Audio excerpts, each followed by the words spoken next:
سلام نهبلنا فتواتنا كبراتن بيت السبت تقراي برودكاست سيرفيس نعلة حموس 4 سنة قلتشن 10 شمون تنام تمرت استواردو حدشتو وانا وزينا تحيزنا لكم قريبنا لنا حبرو طانحتكم ساناكم بمعدام نابزر زراتم تسقاقيرنا كاب كلتشن شمون تنام تمرت عبلا لتقارو قفعتات زفتم زناورون مراب تقراي بورار زحاز وررتي قوندر كمزت فناجلو بمجلس أفليتام زمن فنجالة تزنحة أمانغون دمك أزورن حيلتات فانن زيكونس أمانغورارتي ساليت عمرة إن حربنيا مسافنت دياسبورا غوندر لهيكان غوندر كوينو تنقو دما تمدو يتوحيلو لهم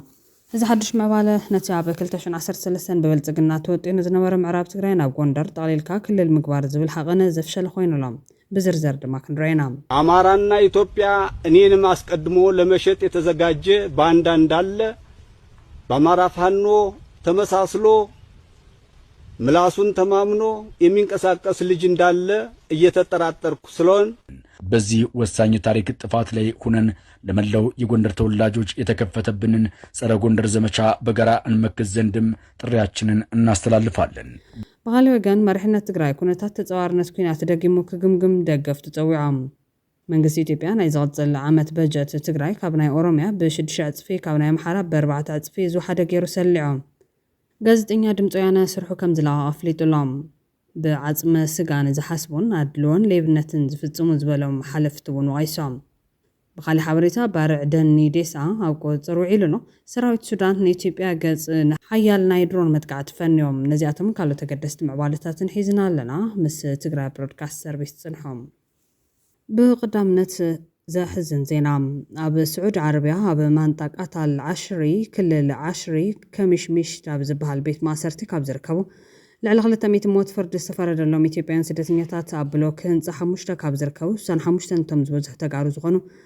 ربع 3 سنة خلتشن 15 عام تمرت توسيرهم كم استقتلوا نبر حلافي بيرو قدام ناس تجراي أي تحيش سباقات حبيرهم عزيو لبس سبر زينا نبوزحات زسن بدأ فتام خوين لهم حزونه تم استرفون عن منجست إثيوبيا عن منجست تجراي ناب مرح تايمان تجراي إثيوبيا كل زملكته سبعة فطورن زاوية صاري بملهم زاوية بتحولنا هاب سعود عرب كابزركو سن حمشتن موت استفر دم إثيوبيا كانوا قد ما حد ورحي بعد 10 خلطة جنبات 3 جناتنا بمنجست استقتلوا انتخانوا ربع 3 سنة كل تشحن 10 شمونتن مردمه كل التأوجم سلازرشان وتسترفع بزحة تجارز غنو سوران إثيوبيان هاب أوياتن رعدنا لهم قدموا ماتنا بتحولنا لهم اللهم تزلوا بوتا أبو سعود عرف ولي بوتا منطقة عسير كمش زبال كم زغنا من جسات كابت بوتا رقاقيت أمالهم تزاوعيت نقول سبا فطر زملكت كوينو نزمو قناتنا محرتك قبر لهم تزاوعيتنا عرب أجندا نقبرو ندحنا مواجه هابكم يحواتنا وقناتنا نبل الزحزن في الزامل ببوزحات استفاقوينو دكتور معوز قري حادي كابزون بز سقفر دستسمو حزن قريجلام تدكتور بزيناتهم طفات مريروم تسفاسينو نابكب ويقب حريا ودعم عدوم عخور دربيوم لك خدو زقبرنا يوم عيالنا اب سدات تقاتلهم سميعة كفيني عد صبوف حساب بلوان عد فار موت نفسو كمن تلون تفتعتنون زرقي قد زمن ازمرا كي يولع زرقي كورس حسخان بالعين ابزي وتحمورو سقيلو زيصبا قبار زلوا مريت عدنا بخما ايوه مناسي ولودا قوليان تطيقان زتبلع حسم تزغونت كبل حاتيتو لهم اتهم قداموت نولدنا زورسنا ولدنا دمانعنا زبازحو اب ماتشا خوينم معزنيروم ما يطيقوم ما يقولوا من حوي يسحينهم حما زمن بمحلافهم ايكون اندون احنا زلنا زبلت دكتور نساتهم نابزرئو زمن زشاغرونا ايكم ويدينيرو بخمي كاب قداموت ولدنا تحيتنا زرنا نود بمال تسفات صبح تقراي حدقنيا مخان نملكات نحنا نزين نبرلو زمن بازر نترف كبل صويعلام بزحزن فصام استسمعنا حزن نقلت زم مساخين وجناتنا من قصة سما يوارسهم صنعات الملا سدرا نسترفو مواصو دما يفتر لهم نبل بخالي حبريتا بارع دن ديسا أبقى زرعيلهم أب مواسن زركو حبرت 7 فارن تقراين سراوي تقراين تواليدهم تقاطيرهم ولو من كليو زتصارون كوميتي تتعيشلهم كساب حز استرخوا ملكتات نايشللتنت قدلتات كم زغنو قمت توسيدولهم تمالي ربع 3 سنة خلتشن 10 شمونتن عام تمرت أب دن ديسا أب وردات رام وانبرتا كبير بارع دن قاتمون يريم زبارة حوي أب طبيعة تحيلهم عيران كالشا أمن زركو فولي بوتا دلل شوخينو أنت بريح محير دبنا أنت عساز بهالكوابيتات شفنين زبارة حوو بغلطف أو كوزر تزيوعيلو نابت عمين من كوزر زخبر برك كيوتسها منقستاون زي منقستاون أكالات هتحقس كابرو بستقبرت أوعيت مسارات يعود سراح تفزي مزالام إذا أو كوزر نمعال كل ما دايد قافن مرة رابن زقبركم كبرتي هابلنا كبل أم حداري زوامرا في الساعة هاي لا يمسكين اللهم مغالي زينا سراوي السودان تقادو بإثيوبيا تركب كتما كورموك نمقوصار حيال نايدرون مدقعت فنيوم سراوي السودان تقادو بإثيوبيا تركب كتما كورموك نملاس استتناخر نايدرون مدقعت فنيوم زفت عمزمزها بسودان زلقجت نمبقى حدشت دبلوماسيا وزارتا تابز قبرون زلوانيوم أقودات عربن أفريكان لعلوها مخارها أمريكا زخون ماسار بولس أوقعوي قصوم إكساب زسفر ومقلاتيم مسمكتل قدامي ميسترن منيستر قدات وزين حبرات عرب إمريتس شيخ عبد الله بن زايد آل نهيان كمون مس منيستر قدات وزاي قبطي بدر عبد العاطي مس نفس وكفهم بتليفون كم استمعيتو عفليتهم نيرم يوم هزقن سراوي السودان تقادو بإثيوبيا كبيد نايدرون متقعد فنيلهم إذا بكباب دو بإثيوبيا السودان استولى حدش وتدراوي معوالتاتن دبلوماسيا من قصاصاتن نزم الصعب وسنتنت بتاعتن تزريم قدما استراتيجيكا وقداسنت كتما كورموك عب سماوي نايل تركب بحيلتات السوداء فاري سيفن بعبد العزيز آل خولي زمرح من قصاص حرنت حزب السودان سمينا زغما تمرت كابور حمقاب جميرو أبتعد قلترم كم تنحد سفلاتهم علامة سراوي السودان نتا استراتيجيكاويت من قدي ايد مدامازين مس كورموك زرخب ناي آل كايلي كوابيتات دحر موكو زارون هزي دمانة تاوسانيت نايدو كتما كورموك نملاسيو زحيال نايدرون مدقعتي زفن زولام كالاي سقات سقردبون سباو قلولاون صلوا قبل على إثيوبيا زوجة تقادم كل بينشانغول قموز كاير بمخانو نابي إثيوبيا ناي مسفح عبي سقات فتيرو لهم أبز حال فور حكم باتون بس انكستتكو سدرون أوشت إدرو إثيوبيا كتما كومروك سبقا وين حقستن حويسون وصوحات زيقاتات كم زموتي زكار بزحد شقنبار سماوي نيل مخنيات عسرت شحات صغزور سلمان سوات مزاويلهم نام عسكرات إيد دامازين يوحزو لهم سالساي دبلوماسيا من قصاص لعلوها أما خاري بريزيدنت دونالد ترامب زغنو ماسار بولوس مستوم كاندت الوازلهم زبوين مشارختي حبرات عرب إمريتس نقبتن بموحد سبب مقراص تخصنن زاي تعرلهم نزيت عرزي بأمريكا قبطي سعود عربن حبرات إمارات عربن استدالو ندف سلام مسارس قبر خوينو هزت مقراص تخص مواج حيل تاطار ريسيف كابز حزوم كوابيتات مسحبن نبس بيلهم سيقار منقست مملاس نزعلميهم نزد مايو لعلوا ايد حيزو زغزل زلو سراوي السودان تغادو بإثيوبيا نتركب كتما كورموك نملاس حيال نايدرون متقعت فني زلام أبز حزوان سراوي السودان أو لعلى حيل تاتو صدقاف زكايدو زلو تدراو استراتيجي بفلاي دما أو كوابيتات كورموكن فاشرن زلو من قصاصات بسفي حتى أمادرونات استغيرهم الاستراتيجي زين وتدراو ميزان حيل بخفيل ناب سراوي السودان مغيرو عبي ترايز أو تلام وساني معبالنا ايتم عينتات درونات نتيجة تغيرو تدراو استراتيجي بحضيرو كم السعب يوم سراوي السودان زتقامل لهم زلو عينتات درونات سراوي السودان كاب استفلالي هاقرات بفلاي كاب إيران روسيان زرخبو من أوش تاقر زمعبلو من استفلالي عينتات درون يتقامل لهم كاباتهم قاليوم دما مهاجر شدشتام زي كاب إيران زمزت النوي حرحقت كتبت تغال استراتيجيكاوي درون يام نستجمت علامات زغونو أطوار كتشكم تغال كوينة نمدبراتن حيلم وفارن ريسيف نمعناو تتقامل لهم زاقال عباي حادة تبهال درون زين أبوش تاقر السودان استسرحا ويستقطعطما نبسن أطفين زتفا درونات كوينان كتانا بعلامة بمقجعو بفلاي هبلال تشكركرتي تشوتا نايا ريسيف عبي قداتي وردالوام FPV زبحالا درونات زين نغلطفن نشتان مدقعات زوعلا كساب كلتا جرام زخبد نتاو تشكمن بريموت كنترول زورا دروناتين أبدعو قتماتاتن جنباراتن زركاو سمخاينن ترف مرف مكلا خليتاتن ناري سيفن موقع بسفحو يعيالوام تشاينا سرحتن CH3 CH4 زين ون نسليان نايرحو مدقعتاتن زقلقلا خوينن سراوي السودان نابتو مسفحتي مدربلاتات السودان نايز علام قصاص نمكتال يتكملان كالاي زتغيرو تدراوي استراتيجي سراوي السودان تخينات كابناي مريت وجه نابناي ايرن درون كوينات كغير زقبرو كاندي استراتيجيات ازم السعبيام قدماي مبداح نايا ريسيف ناي قطر بالجام حيل تاطا ريسيف بفوكستن قلطفاتن مخاين تطعيمهم بقصبت ناي مورار مخبابن عقب نيروام سراوي السودان دما درونات بمتاو نزم فوكست مخاين ريسيف قنا اب مدربده وي كابرحو كلو بموقع تا ريسيف زتقملو زنبر ناي قصبت متقعت كم زمكن غير والله استراتيجي مخبابن متواجن سراوي السودان أو كند مسار ريسيف فيت نفيت بأجرنيا سراوي تواجه وحيلو زاد فهم درونات بمتقام نيا ريسيف ناي قربه من قدرتاتي غرز علم نابنت أو كواو كرمكن فاشرن ناتوارن ندادن زمل على صار نيا ريسيف مخاين بدرون بموقع حيلون كم زدك ميجابر زي قارص ناي سلي حيلين درونات معالتن ليتن بزي قارص سلي وحبريتا سلزو هبا ريسيف بليت تطعيم زقبرهم زنبرو ناي دنقت متقعتات حزق قبرهم أي خلن إذا دمان سراوي السودان عم كل خالط راح كيخونا كرمت سلامة قعت مفناو كرمت قعتي كوس داخل والله ምንካይ ክሳራ ሰራዊት ሱዳን ብሰንኪ ናይ ውሽጢ ዓዲ ወታደራዊ ጸጥታት ምጉዳል ሓድሽ ወታደራትን ሓይሊ ሰብ ናይ ምጥፋዕ ዓቕሙ ውሱን እዮም። ድሮናት ምጥቃም ድማ ወታደራት ብበዝሒ ናብ ሓደገኛ ግንባራት ከይሰደድካ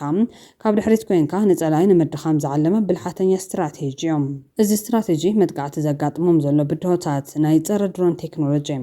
RSF እውን ብወገኑ ብሓገዝ ደገፍቱን ዘባውያን ሓይልታትን ድሮናት ዘሰናኽሉ ናይ ኤሌክትሮኒክስ መሳርሕታትን ሓደ ናይ መከላከያ ሚሳይላትን ክረክብ ስለ ጀመረ እቲ ናይ ድሮን ውግእ ዝያዳ ዝተሓላለኸ ይኸውን ኣሎ። ሰብኣዊ ክሳራታት እዞም ድሮናት ኢላሞኦም ስሒቶም ወይ ጽኑዕ ሓበሬታ ከይሃለዎም ክትኩሱን ከለው ኣብ ልዕሊ ሰላማውያን ሰባትን ሰብኣውያን ሓገዝትን ዓብይ ጉድኣት የውርዱሎም። ናብ ካልእ ሓበሬታ እንትንሰገር ጋዜጠኛ ድምፂ ወያነ ስርሑ ከም ዝለቐቐ ኣፍሊጦም ብዓጽሚ ስጋን ዝሓስቡን ኣድልውን ሌብነትን ዝፍጽሙ ዝበሎም ሓለፍቲ እውን ወቂሶም ብዓርሰ ፍቓደይ ካብ ድምፂ ወያነ ለቒቐ ኣለኹ ክብል ጋዜጠኛ ሰለሞን ግርማ ኣፍሊጦም ይቐኒለይ ድምፂ ወያነ ንዝሐሸ ህይወት ብፍቓደይ ስርሐይ ለቒቐ ኣለኹ ዝበለት ጋዜጠኛ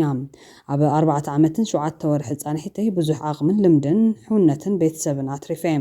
ንኹልኹ መሳርሕተይ ብፍላይ ድማ ተምሳሌት ፍቕሪ ሓድነትን ሓሊቱን ሕውነትን መግለጺ ቤተሰባውነትን ትሕብርን ስኒትን ዝኾንኩም ክፍሊ ኣምሓርኛ ዝነበረና ጻንሒት ብጣዕሚ እየ ዘመስግነኩምን ዘኽብረኩምን ክብል ኣመልኪቱሎም እቲ ጋዜጠኛ ኣብ መወዳእታ ኣብ ናይ ህዝቢ ትካል ኮይንኩም ብዓጽመ ስጋ ትሓስቡን ኣድልውን ሌብነትን ትፍጽሙ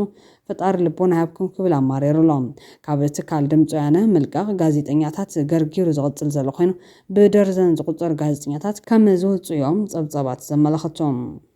ብኻሊእ ዜና ተነዊሕ ስትራቴጂ ብልጽግና ኣብ ትግራይ ዘቃልዕ ትግራዋይ ዶክተር ብዛዕባ ኩነታት ዕጡቕ ሓይሊ ሰላም ዝተዓዘበዎ ነቃሊዑሎም ኣብ ዓፋርን ካልእ ከባቢ ኢትዮጵያን ዘሎ ስትራቴጂ ብልጽግና ዘቃልዕ ትግራዋይ ዶክተር ጨርቆስ ወልደ ጊዮርጊስ ኣብ ሸኸት ንባዕሎም ሓይሊ ሰላም ትግራይ ኢሎም ዝጽውዑ ዕጡቓት ዝምልከቱን ከም ዝበምዋል ገሊጽዎም ኣሎም። ዝኾነ ጋሻ ሰብ ናብታ ከተማ እንተኣቱ ፈለማ ንዓቶም ይዝርኢ ኣብ እንዳሻሂ እንትዘናግዑ ወይ ድማ ኣብ ጽርግያ እንትዕልሉ እንትኸዶም ትኹረት እንተዘይብካሎም ኣብ ጥቓኻ ዘሎ ሰብ ረኣዮም ሓራ መሬት እዮም ክብለካ ይኽእል። እቶም ዕጡቓት ናይ ባዕሎም ካምፕ ኣለዎም መብዛሕትኦም ግን ኣብቲ ከተማ ግቢታት ገዛውቲ ተኻሪሞም እዮም ዝነብሮም። እቶም ዕጡቓት መሃያ እንተቐበሉ ኣብኡ ስለ ዝሕንሽዎ ኣብ ናይታ ከተማ ኢኮኖምያዊ ምንቅስቓስ ሩይተር ኣለዎም። እቲ ሓደ ምኽንያት እዚ ክኸውን ይኽእል ሰብ ዘይጸሎም ብፍላይ ድማ ነቲ ትግራዋይ ኣብኡ ብምህላዎም ብዓይኒ ብልጽግና ዓርሰ እምነት እዮም ዝፈጥሩሉ ክብል ዝገልጾም ወሲኹ ድማ ሕዚ ናብቲ ናይ ኣብይ ኣሕመድ ስትራቴጂ ንመለስ ዝብል ዶክተር ጨርቆስ ኣብይ ኣሕመድ ነቶም ዕጡቓት ሓንቂቑ ይዘንብሮም እኹል በጀት ከም ዘለዎም ብዙሕ ሰብ ይዛረብ ብርግጽ ገጾምን ክዳኖምን ርኢኻ እውን ምምስካር ይከኣል ይብል ሕዚ እንታይ ይገብሩ ኣለዉ ዝብል ካልእ ሕቶ እውን ብምልዓል ካብ ትግራይ ንዝስደዱ መናእሰይ ኣብ መንገዲ ጸኒሕካ ምዕጋት እኹል ኣስተምሮ ምሃብ ፖለቲካዊ ስርፀት ምክያድ እንተኣምኑ እንተኣሚኖም ናብ ታዕሊም ውሳድ መንእሰይና ብህይወት ንከይግፈፍ በኣልማማ ይሃድም ዕጡቓት ሓራ መሬት ድማ ተቐቢሎም ናብ ስልጠና ከእትዎ ይረባረቡ በማል ነቲ ኩነታት ኩሉ ወዮ ክብል ይገልጾም ወሲኹ ድማ ከምቲ ዝተገለጸ ክሳብ ሕዚ ብወለንታ እዩ ዝግበር ጽባሕ ንሳቶም እውን ናብ ግፋ ከም ዘይኣትው ግን መረጋገጽ የለን ካብ ግፋ ናብ ግፋ እግዚኣብሔር ይምሓረና ይብል ዶክተር ጨርቆስ ወሲኹ እቶም ዕጡቓት ነቶም ዝተሰደዱ መናእሰይ ምስ ኣከብዎም ከምዚኦም ዝብልዎም ኣብ ዓድኹም ብሰንኪ መራሕቲ ሕወሓት ክትነብሩ ኣይከኣልኩምን እዚ ሕዝነና እዩ ይኹን እምበር ስደት መፍትሒ ኣይኮነን ኣብ መንገድኹም ብዙሕ ተጓንፎ ከጋጥመኩም የመን ባሕሪ ስዑዲ ሱዳን ሊብያ ባሕሪ ጣልያን ኩሉ መንገዲ ሲኦል እዮም ሰብና ኣደዳ ሸፋቱን ቀለብ ዓሳ ባሕርን ምዃኑ ደው ክብል ኣሎ ስደት ክሳብ መዓዝ ዓድኻ ዶ ይሕደግ እዩ ብሰንኪ ሓደ ሙሽሙሽ ጉጅላ መፍትሒኡ ግልጽ እዮም ተወዲብካን ተሪርካን ምቅላስ ኣንሕና ምስ TDF ክንዋጋ ይንደለን ኣብ ውዳድባና ጽፊፍና በዚሕና ተዓጢቕና እኹል ፀቕጥም ስንፈጥር ናብ ትግራይ ንምእታው ዝዓግተን ሓይሊ ይህሉን እዚ ድማ ኣብ ሓጺር እዋን ክኸውንና እንደሊ እስከ ነዚ ሓሳብ እትድግፉ ኢድኩም ውፁ በሉ ተፈለዩ ንዑና ብዘይ ብማል ነቲ ናይ ምልመላ መስርሕ ከም ዘካይዱ ብምግላጽ ብድሕሪኡ እቶም ሓደሽቲ እውን መሃዮም ይትከለሎም ሬንጀር ድማ ይዕደሉ ክብል እዩ ነቲ ዝሕዝን ዑደት መናእሰይ ትግራይ ኣቃሊዑ ዘሎ ብኻልእ ወገን መንግስቲ ኢትዮጵያ ናይ ዝቕጽል ዓመት ባጀት ትግራይ ካብ ናይ ኦሮምያ ብ6 ዕጽፊ ካብ ናይ ኣምሓራ ብ4 ዕጽፊ ዝወሓደ ገይሩ ሰሊዖም መንግስቲ ፌደራል ንክልላት 520.6 ቢልዮን ብር ናይ በጀት ድጎማ መዲብሎም መንግስቲ ፌደራል ን2019 ዝተለመ በጀት ን12 ክልላትን ን2 ምሕዳራት ከተማታትን ዝተመደበሉ ናይ ገንዘብ ድጎማ መጠን ንፈለማዋን ፍርቂ ትሪልዮን ብር ተሳጊሩሎም ኢትዮጵያ ኢንሳይደር ንኣባላት ፓርላማ ካብ ዝተዓደለ የበጀት ሰነድ ጠቂሱ ኣብ ዘርግሖ ጸብጻብ ንመጻኢ በጀት ዓመት ካብ ዝተተሓዘ ናይ ክልላት ደገፍ እቲ ዝለዓለ መጠን ንክልል ኦሮሚያ ዝተመደበ ክኸውን ከሎም ክልላት ኣምሓራን ሶማልያን ዝርከብዎም ናይ ድጎማ መጠን ድማ ብኻልኣይን ሳልሳይን ደረጃ ተቐሚጦም ኣለዎም ብመሰረት እዚ ድማ ንክልል ኦሮሚያ ን2019 በጀት ዓመት ዝተመደበሉ ደገፍ 179.35 ቢልዮን ብር ኮይኑ ካብ ናይ ትግራይ ብ6 እጥፊ ዝበለጸ እዩ ክልል ኦሮሚያ መንግስቲ ፌደራል ንክልላት ካብ ዝህቦ ድጎማት ዝለዓለ ብጽሒት ክረክብ ናይ ሕዝን ፈለማ ዋና ኣይኮነን ኣብ ዝዛዘም ዘሎ ናይ 2018 በጀት ዓመት 108.4 ቢልዮን ብር ብ2017 ድማ 74.8 ቢልዮን ብር ደገፍ ዝረኸበት ትኽልል ነቲ ናይ ድጎማ ቀዳማይ መስመር ንዓመታት ሒዝዎ ጸኒሖም ብተመሳሳሊ መንገዲ ክልል ኣምሓራ ካብ ፌደራል ብዝርከብ ደገፍ ነቲ ካልኣይ ዝለዓለ መጠን ክረክብ ጸኒሖም ንክልል ኣምሓራ ንመጻኢ ዓመት ዝተመደበሉ ደገፍ 112.4 ቢልዮን ብር እዩ እቲ ክልል ዝሓለፈ በጀት ዓመት ዝተመደበሉ ድማ 7.9 ቢልዮን ብር ነይሩ እዚ ናይ ሕዚ ደገፍ መጠን ብ2017 ካብ ዝነበረ ብ21 ቢልዮን ብር ዝበለጸ ዝወሰኸ እዩ ኣብዚ ምክፍፋል ደገፍ ክልላት ኣብ 5ይ ደረጃ ተቐሚጡ ዘሎ ናይ ትግራይ ባጀት ንመጻኢ 2019 በጀት ዓመት ዝተመደበሉ ናይ ደገፍ ገንዘብ 31.3 ቢልዮን ብር እዩ እዚ ናይ ድጎማ መጠን ካብቲ ናይሎም ዘበን ንትግራይ ካብ ዝተመደበን ግን ዝበዝሐ ዘይተለቓቐን ድጎማ ክነጻጸርን ከሎ ድማ ናይ 12.4 ቢልዮን ብር ወሰኽ ዘለዎ እዩ ኣብ መወዳእታ ዘመናዊ ህወደግ 2010 ዓ.ም ዝነበረ ናይ ፌደራል ድጎማ ባጀት ትግራይ ካብ ናይ ኦሮሚያ ብ5 እጥፊ ካብ ናይ ኣምሓራ ብ3.5 እጥፊ ዝወሓደ ኮይኑ ዝስላዕ እኳ እንተነበረ ሕዚ ኣብ ዘመነ ብልጽግና እሞ ድማ ትግራይ ብኹናት ኣብ ዝደቐቐትሉ እዋን ግን ዝቕጽል ዓመት ባጀት ትግራይ ካብ ናይ ኦሮሚያ ብ6 እጥፊ ካብ ናይ ኣምሓራ ብ4 እጥፊ ዝወሓደ ገይሩ ሰሊዑሎም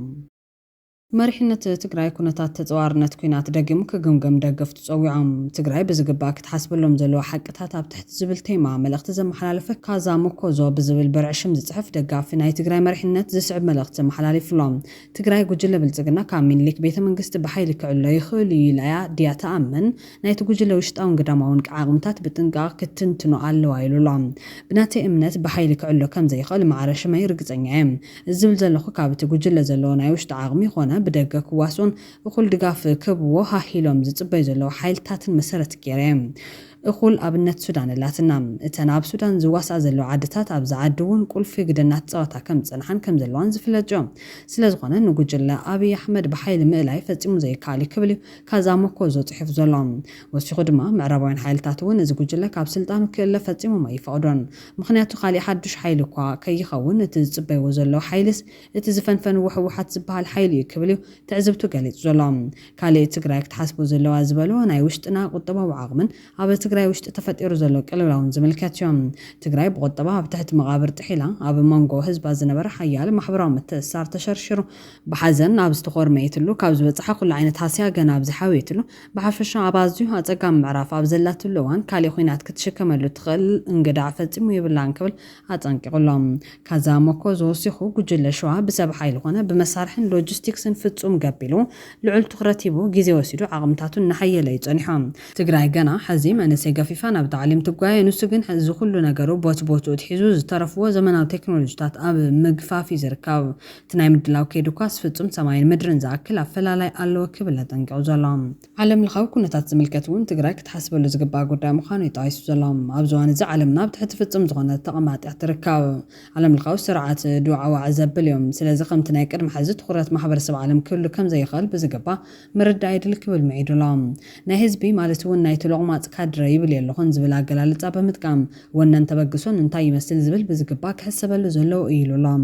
ሎሚ መበል 21 ክፍለ ዘበን እዮም መንእሰይ ብሓይሊ ብረት ገፊፍካ እትዕውቶ ኩናት እሞ ይትረፍ ሓንቲ ስዳሮ እውን ፍሒት ምባል ይከኣልን ጥራሕ ዘይኮነስ እቲ ብዘይድለይቱ ዝግፈፍ ዘሎ መንእሰይ መሰል ምግፋፍ እውን ስለዝኾነ እቲ መንእሰይ ነዚ መሰል ክኽብር ክብል ጽባሕ ዝወስዶ ስጉምቲ እንታይ ክኸውን ክእል ኢልካ ምሕሳብ የድሊ ኢሉሎም ውጽኢት እቲ ዘጽምዶ እንታይ ክኸውን ዕላምኡ እንታይ እዩ ክሳብ ክንደይ ኣበይ እዩ ዝበለ ካዛ ሞኮዞም ብተደጋጋሚ የዘልዕሎ ዘለኹ ጉዳይ ሻዕብያ ጽባሕ ብኩሉ ሸነኽ ምስ ተዳኸመና እንታይ ክገብር ከም ዝኽእል ምግማት ፍላስፋ ምዃን ዘድሊ ኣይመስልን ክብል ኣጠንቂቑሎም እቲ ምስቶም ካልኦት ግዛኣትና ክግብቱ መንነትና ከጥፉ ልዕሊ ኩሉ ድማ ትግራዋይ ዝበሃል ፍጥረት ዝጽየፍ ዕጡቓት ዓዲ 3 ዓዲ 4 ብኸመይ ምትእማን ክፍጠር ይኽእል ዝብል ሕቶ ዘልዕል ጸሓፊ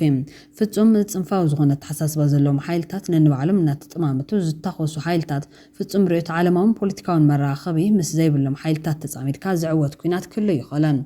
ሓደ ግዜ ንሕድሕድካ ምትኻስውን ኣሎ ይክብል ጠንቂሎም በለስ ቀንዕዎ መላኽ ሓዲርዎም ተስማዕሚዖም እኳ ነቲ ናይ ሓባር ጸላይን ተዘወግድዎ ኣብ መወዳእታ ንንባዕሎም ናብ ካሊእ ናይ ኩናት ምዕራፍ ምእታውን ፍጹም ዘይተርፍ እዮም ምኽንያቱ ካብ ትሕዝ ዘሎ ጸላይ ወጻኢ ካሊእ ምሳና ዘራኽብ የብሎምን ካብ ስምዒት ስልሒት ይቕደም ንብል ኣለና ክብል ሚዒድሎም ህዝቢ ብፍላይ መንእሰይ ጸልሚትወሎ ኣብ ዓዲ ኣዝዩ መስካሕካሕ ዝኾነ ኣዋጅ ተኣዊጁ መንእሰይ ግዳይ ካብ ድሌት ወጻኢ ግፋን ይኸውን ኣሎ ዝብል ተጻሓፈ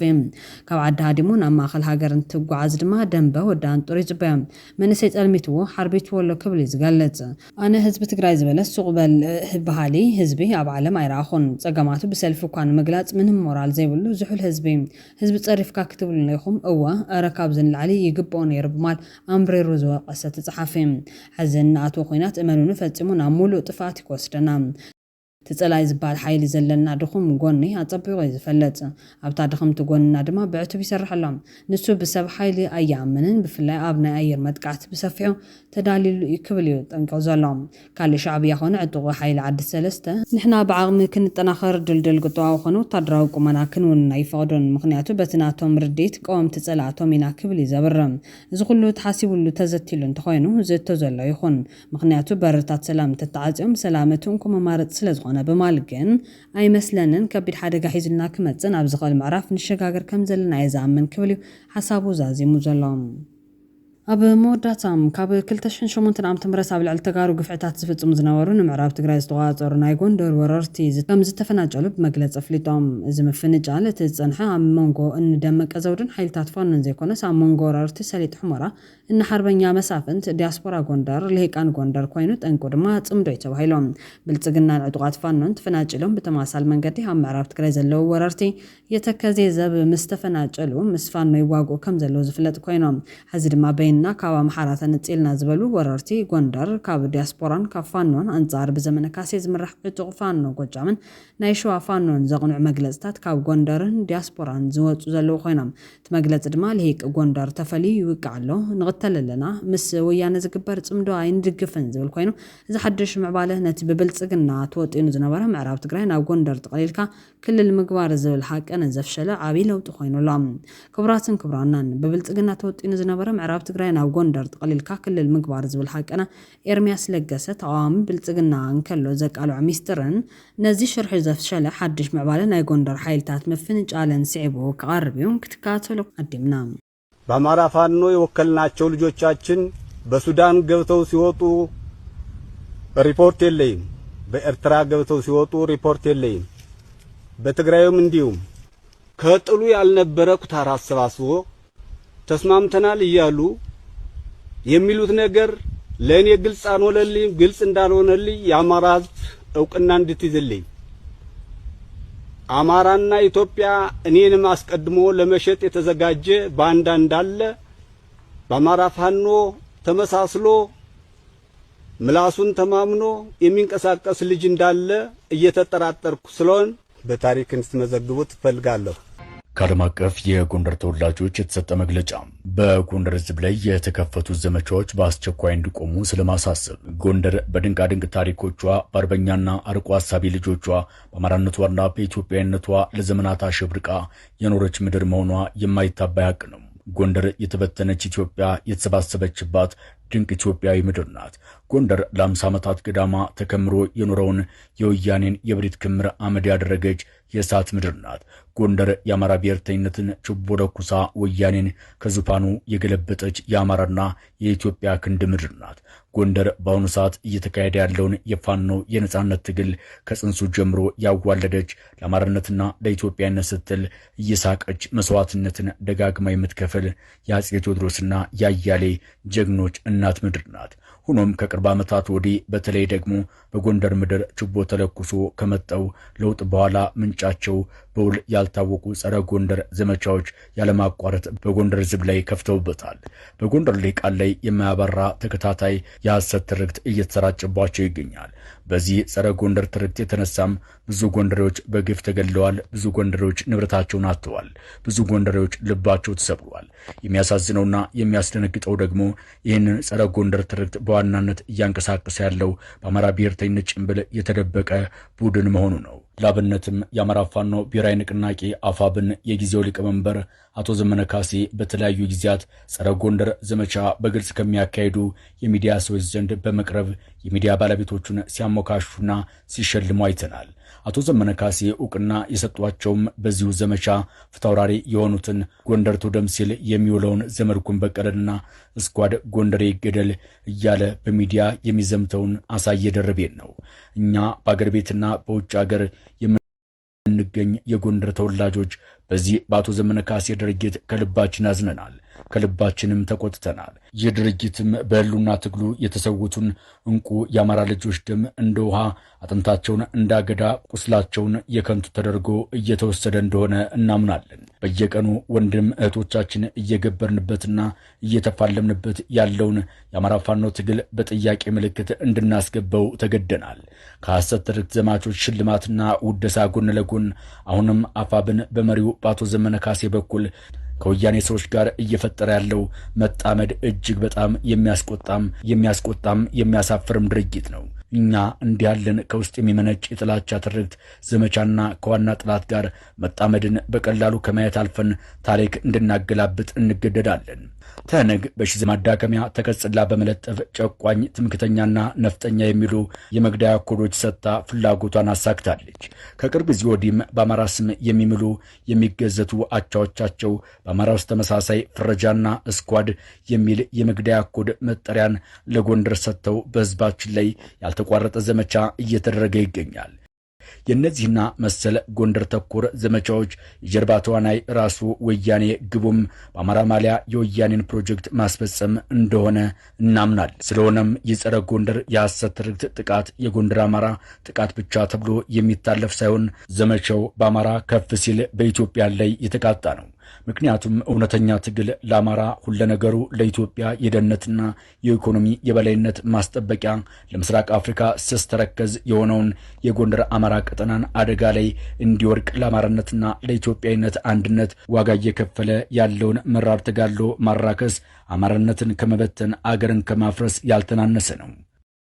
አሁን በሚዲያ ተሳዳቢዎችን የሸለመውም ሆነ ይህንን ድርጊት ሳይቃወም ያለፈው ሁሉ የወያኔና የኦነግ ትርክት ተሸካሚነትን በግልጽ ያመነ መሆኑን ካለፉት 3 ዓመታት ግምገማ ተነስተን ለማረጋገጥ ችለናል። የወያኔና የኦነግን ትርክት ተሸክሞ የሚዞር ትግል በተግባር የሚገለጽ እንቅስቃሴ ትግሉን ባለበት እንዲረግጥ ከማድረግ የዘለለ ሚና የለውም ብለን እናምናለን። እነዚህ ጎንደርን የሚያጠለሹና ለዚህም ሽልማት የሚያበረክቱት ሁሉ ቁጥር 1 የጎንደር ብሎም የሸዋ አማራን ከዛ ወረድ ሲል በጥቅሉ ቁርጠኛ ታጋይ አማራዎችን በማሸማቀቅ ወያኔ አገር ሆኖ ለመገንጠል እንደ ራያ፣ አለማጣ፣ ወልቃይት ጠገዴ፣ ጠለምት ያሉ ወሰኖቻችን ለመጠቅለልና ለተላላኪዎቹ ደግሞ ወያኔያዊ ትንንሽ ስርዓቶች ለመፍጠር የታለመ መሆኑ ታውቆ ሁላችንም ልንታገላቸው ይገባል። በመጨረሻም ጸረ ጎንደር ዘመቻዎችንና በአማራ ትግል ስም የአማራን ጥቅም አሳልፎ ለጥላት ለመስጠት እየተሸረበ ያለውን ሴራ በጥብቅ እንደምናወግዝና አምርረን እንደምንታገለው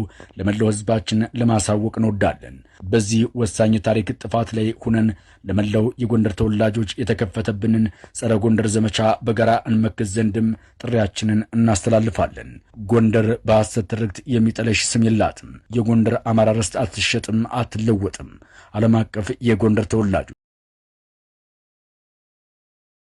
ወልቃይት ደረቅ ወደብ ኮይኑ ከግልግል ንሕርሻ እውን ንዩናይትድ ዓረብ ኤሚሬትስ ክወሃብ መጀመርያ ንኤርትራ ክወሃብ ነይሩ ሰጥቶ በመቀበል እንዳተባሃለ ወልቃይት ክህብ ይሕዲጉና እዚ ዘይፈልጥ ትግራዋይ እንተሃልዩ ፍለጥዎ ኣውፅኦም ኣለዉ ብእንግሊዝኛ ወፂሎ ዶክመንተሪ ኮንቴስትድ ኤሪያ ዝበሃሉ ፕላስ ወልቃይት ክህብ እዚ ነይሩ ኮንቴስትድ ኤሪያ ዝተባሃሉ ኣብ ውዕሊ ኣልጀርስ ናብዚ ተባሂሎም ዘለዉ ንሳቶም ክህቦ ደን ወልቃይት እውን ክህቦ እዩ ነይሩ ትውዕል እዚ ብዶክመንተሪ ብእንግሊዝኛ ኣውፅኦም ኣለዉ ኮፒራይት እንተፈቂዱልና ክነምፀ ኢና ከምዚ ገይሩ ሓሲቡ ነይሩ እዚኣ ኣይትኾንን ተጋሩ ፀኒዖም ምስ ተቃለሱ ዘይንስና መሲልና ውሽጥን ደገን ዘሎ ኩሉ ምስ ተቃለሰ ዘይኮኑ ምዃኑ ምስ ተረኣየ ፅምዶ ፍሪስና ፅምዶ ምስ ፈጠርና ኩነታትና ምንታይ ተገልቢጡ ከም ዘሎ ረኣዩ ንኣገው እውን ከምኡ እዩ ዝሕዞ